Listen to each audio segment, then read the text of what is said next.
Gentleman is recognized. Thank you, Mr. Speaker. I rise today to oppose the Reckless Default on Our Debt Act.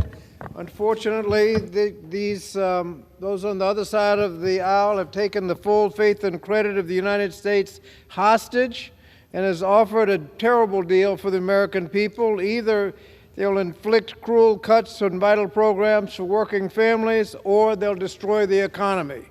Earlier this week, it has been pointed out, this plan has been evaluated. Almost 800,000 jobs will be lost.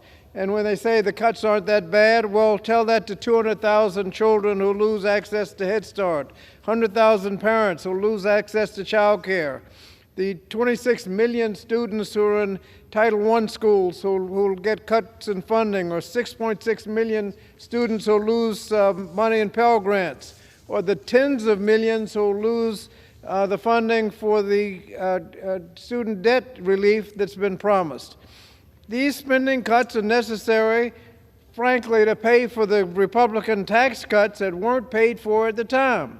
80% of the Trump tax cuts were scheduled to go to the top 1% in corporations, and now we're going to pay for them with cuts to education, health care, veterans programs, and others.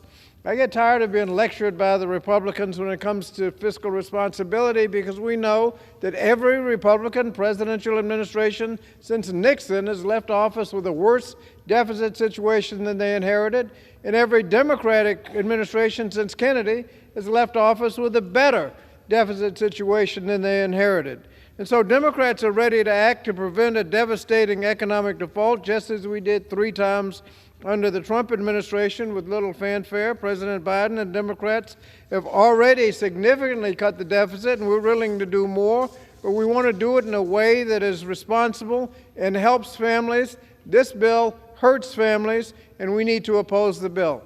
I yield back. Gentleman from Texas is recognized.